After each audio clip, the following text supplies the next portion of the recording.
Presidenta, buenos días. Vicente Serrano, conductor de Sin Censura TV. En estos pasados días, el cínico de Felipe Calderón, ahorita que veía la gráfica que nos mostraba, defendía en un foro empresarial en Argentina su guerra contra el narco y básicamente pide el regreso de la guerra contra el narco porque dice que funcionó a pesar de los sabotajes de gobiernos locales y dice que al final de su sexenio todo se echó a perder porque no se siguió esa guerra contra el narco. Lo menciono porque algunos de aquellos que callaron, cómplices desde los medios de comunicación con aquel pacto de silencio que firmaron en tiempos de García Luna y Felipe Calderón, hoy hablan del horror de que haya sido un adolescente el que asesinó a Carlos Manso, el presidente municipal de Uruapan. Yo creo que les falla la memoria porque en tiempos de Calderón, en la guerra contra el narco, se hablaba, de acuerdo a lo que me documenta el maestro Francisco Cruz, autor de Tierra Narca, que ya lo había publicado precisamente el papel del crimen organizado, reclutando a niños como sicarios, que había por lo menos 30,000 niños en las filas del crimen organizado, que en el 2010 se hablaba de la posibilidad de que fueran reclutados 250,000 menores de edad. Para aquellos que dicen que hace mucho tiempo lo de la guerra contra el narcotráfico y que critican incluso lo que dice usted aquí en la mañanera y las declaraciones que hizo Alfredo Ramírez Bedoya, también el gobernador de Michoacán, señalando a dos responsables de lo que pasa en Michoacán, Felipe Calderón y Enrique Peña Nieto. Le planteo esto porque ahora esos que callaron se dicen sorprendidos o dolidos porque haya sido un menor de edad el gatillero.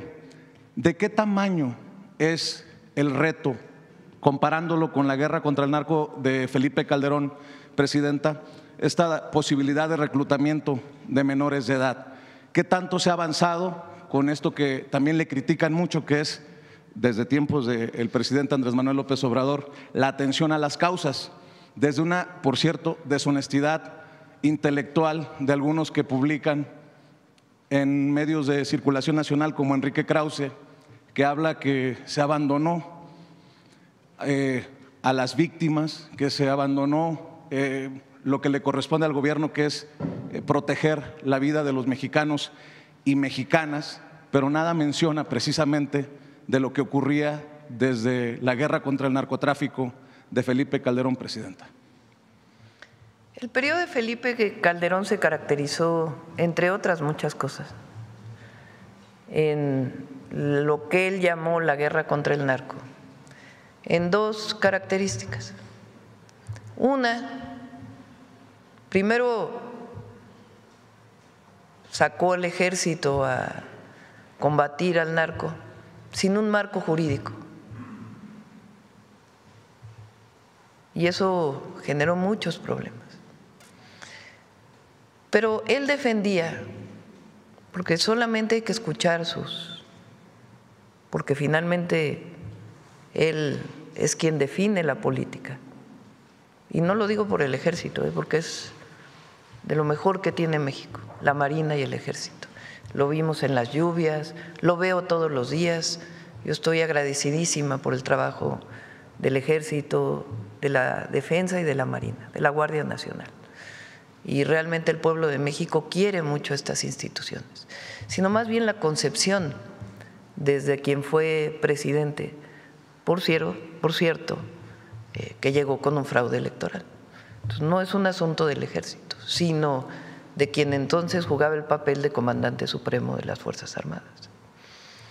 Él decidió una estrategia al llamarle guerra, de confrontación. La guerra es confrontación, con armas. Y él mismo hablaba de que no importaba que hubiera víctimas colaterales. ¿Qué quiere decir víctimas colaterales? Civiles, personas, niños, niñas, jóvenes, que en un enfrentamiento podían ser alcanzados por una bala y no importaba, de acuerdo con el entonces presidente, porque era parte de la guerra. ¿Quién declara una guerra en su propio país? Eso no quiere decir que no actuemos nosotros frente a los grupos delictivos, porque también han querido poner eso. Pero él decidió ejecuciones extrajudiciales. ¿Qué quiere decir? Que se ejecutaba a un presunto delincuente por el solo hecho de ser un presunto delincuente sin un juicio. Y hay muchos ejemplos durante aquella época. Pero no solo eso, sino que puso al frente de esa guerra a un personaje que hoy está preso en los Estados Unidos por favorecer a un grupo delictivo. ¿Cómo defender aquella actuación? Pero además no dio resultados. Pon otra vez la gráfica. Guerra. ¿Quién quiere guerra en un país? Muy distinto actuar dentro del marco de la ley, darle un marco jurídico al Ejército para que pueda actuar, crear la Guardia Nacional, a la Marina también, y detener a presuntos delincuentes para que tengan un juicio. Eso se llama Estado de Derecho. Es decir, detener a un presunto delincuente para que tenga un juicio. No se trata de abandonar la impunidad, o sea, de que haya impunidad, perdón. Se trata de detenciones de generadores de violencia y que tengan un juicio. Claro, con jueces que no liberen por dinero, con corrupción. Entonces, declara la guerra y pone al frente de la guerra a una persona que está demostrado que operaba para uno de los cárteles y que se corrompió en el proceso y que hoy está preso en los Estados Unidos. Pero además aumentaron los homicidios dolosos en 148%. Muchos de ellos lo que él llamó víctimas colaterales.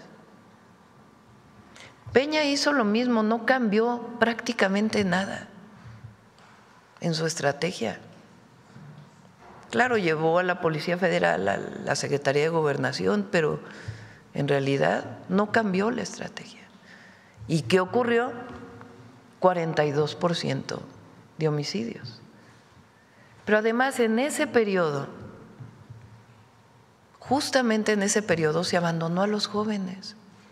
Es justamente en ese periodo cuando el rector, entonces rector de la UNAM, le llamó ninis a los jóvenes, ni estudias ni trabajas, como si fuera responsabilidad de los jóvenes.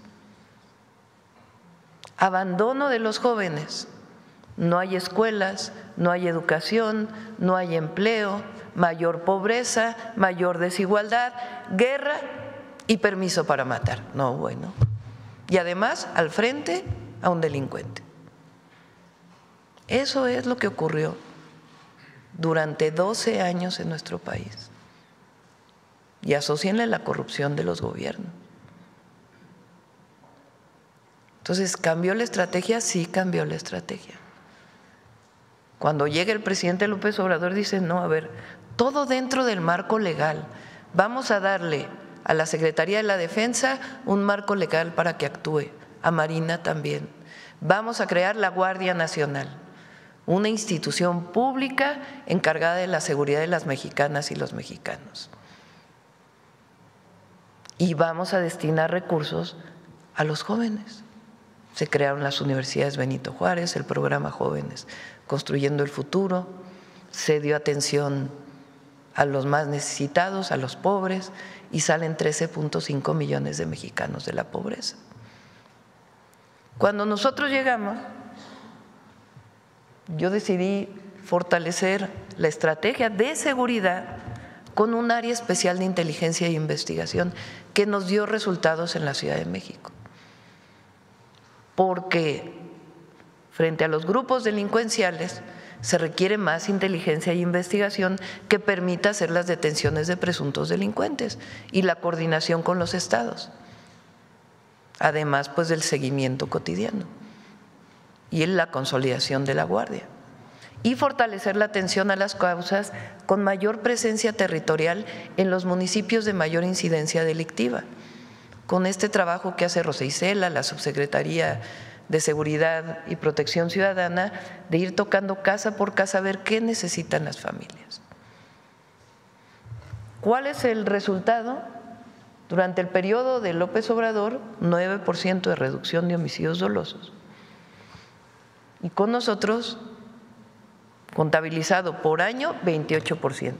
Contabilizado de septiembre del 24 a octubre del 25, 37% de reducción de homicidios dolosos. ¿Qué falta? Sí, sí falta. Que nos duele un homicidio como el del alcalde de Uruapan, a todo México le duele. Pero no por eso se va a llamar a la intervención de Estados Unidos. La última intervención de Estados Unidos lo que provocó fue que nos quitaron la mitad del territorio, que nos pueden ayudar como vecinos, como socios, como países con pueblos hermanos, claro que nos pueden ayudar, que tienen equipos que pueden ayudar a darnos información, bienvenidos, dentro de un marco de colaboración sin subordinación. Pero se equivoca el que llama a la intervención de los Estados Unidos en México, porque nosotros no somos colonia de nadie, nosotros somos un país soberano, independiente. ¿Qué decidimos hacer en Michoacán? Reforzar la seguridad, desde la presencia hasta todo lo que tiene que ver con atención a las causas y desarrollo económico, social y del bienestar del pueblo de Michoacán. ¿Que se puede perfeccionar la estrategia? Por supuesto. ¿Que se puede mejorar el plan? Por supuesto, pero hay que empezar. Y en el camino se va fortaleciendo. Pero esta reducción, por más que la oposición o los detractores o desde fuera tengan críticas hacia nosotros, que son válidas, siempre y cuando no sean mentiras, ha implicado resultados y vamos a dar más resultados todavía, porque nosotros no vamos a traicionar a nuestro pueblo, nunca. Nos comprometimos y vamos a seguir trabajando en cuerpo y alma para defender y proteger al pueblo de México. ¿Podría darnos claridad usted, Presidenta, o los secretarios aquí presentes, del tamaño del reto en relación a los jóvenes que podrían estar en peligro de ser reclutados por el narco? Entendiendo estas cifras que le compartía, de acuerdo a informes, en tiempos de Calderón había 30,000 reclutados por el narco, 250,000 para 2010 en peligro de ser reclutados. Y como lo empezó a documentar, le decía Francisco Cruz en Tierra Narca, su libro, desde 2009, pues resulta alucinante que, por ejemplo, Raimundo Riva Palacio diga que su prioridad es defender a López Obrador y no hacer lo que le toca, ¿no? Ese personaje que cayó en este grupo durante aquellos años. O se les olvida que en el 2010 tuvimos un horroroso caso como el del Ponchis, aquel niño sicario. Que no se malinterprete, es doloroso ver a un joven de 17 años asesinar a un presidente municipal, pero para callar a sus críticos con datos, ¿de qué tamaño sería el reto, Presidenta? Lo que te puedo decir es que estamos haciendo. Difícil es tener un número de jóvenes, y lo que queremos es que los jóvenes no se acerquen a la delincuencia. Ahora, ¿qué estrategia seguir? Más escuelas, por eso mi insistencia en más preparatorias. Más cerca de las comunidades. Más cerca de las comunidades. ¿Por qué los jóvenes tomaron la hicieron viral? Pues porque les llega. Entonces, más preparatorias que queden cerca de la casa, más preparatorias, que cuando salgan de la secundaria se vayan directito a la preparatoria. Entonces, es lo que estamos haciendo. En Michoacán estamos reforzando el número de preparatorias en un nuevo modelo, 60 nuevas preparatorias, en un modelo modular para zonas rurales y ciudades más pequeñas. además de 16 nuevas preparatorias y en todo el país más preparatorias. En un modelo de enseñanza además donde los jóvenes se sientan contentos de estar en la escuela. Más universidades. La Rosario Castellanos, estamos en coordinación con las universidades públicas, tecnológicos, politécnicos, para que aumente la matrícula. Y nosotros, la Universidad Nacional Rosario Castellanos, además de las Benito Juárez para el Bienestar. Y ahora el programa que viene, que iniciamos en Michoacán, que es el de Centros Comunitarios de Alto Rendimiento México Imparable. Queremos que los jóvenes, en vez de acercarse a un grupo delictivo, tengan una pequeña beca y se pongan a hacer deporte. La escuela y saliendito de la escuela, hacer deporte o actividades culturales. Yo decía en mi campaña a la jefatura de gobierno, un estudiante más, un artista más, un deportista más, es un delincuente menos. Y en eso nosotros creemos. Además, si se cometen delitos, pues hay una ley. Si cometes delito, pues tenemos que fortalecer nuestro sistema de justicia para que haya detenciones y se cumpla con lo que dice la ley. Pero es la ley. Por eso es una estrategia de construcción de paz, no es una estrategia de hacer la guerra. Es muy distinto. Pero además de honestidad en todo lo que desarrollamos. Entonces, sí son dos proyectos de nación, sí son dos proyectos de nación. Uno, que piensa que el pobre es pobre porque no trabaja. Uno que piensa que mientras más concentración de la riqueza mejor, porque en algún momento llegará el que menos tiene. Uno que piensa que los jóvenes deben pagar por su educación porque si no, no la valoran. Uno que piensa que hay Estado de Derecho a veces y a veces no cuando le toca a ellos. Uno que piensa que es mejor una intervención de Estados Unidos en México para poder resolver el problema de la inseguridad y entregar el país al extranjero. Uno que piensa que el pueblo no es sabio. Uno que piensa que la historia de México no representa valores. Uno que se burla de los pueblos indígenas. Ese es un proyecto de nación, que por cierto hoy le llaman ultraderecha. Y otro proyecto que es humanista, que somos nosotros, que se define como humanista, que creemos en el derecho a la educación, en el derecho a la salud, en el derecho a la cultura, que creemos en las jóvenes y los jóvenes mexicanos, que creemos en las niñas y los niños, que creemos en nuestro pueblo, que creemos en los pueblos indígenas, que amamos nuestra historia, que creemos que la independencia, la reforma, la revolución y la transformación que estamos llevando a cabo es para el pueblo y ha sido por el pueblo, que creemos en un país fuerte, independiente y soberano. Esa es la diferencia. Y que creemos en que los privilegios y la corrupción no llevan a ningún lado. Es un modelo esencialmente humanista frente a un modelo clasista, frente a un modelo de discriminación. Esos son los dos modelos. Ahora está dando resultados. Nos duelen homicidios que hay como el de Carlos Manzo, claro que duelen. Y claro que en el gabinete decimos por qué pasó, qué es lo que está pasando, que se haga la investigación y que haya justicia. ¿Cómo reforzamos la estrategia? Pero regresar a la guerra contra el narco o a poner a García Luna al frente de la Secretaría de Seguridad, eso nunca más. Eso ya lo vivió el pueblo de México con mucho dolor. Esa es la diferencia. Por eso hay que pensar muy bien lo que vive México hoy hacia adelante y el fortalecimiento de nuestra patria y nuestro pueblo por encima de todo y su protección en todos sentidos.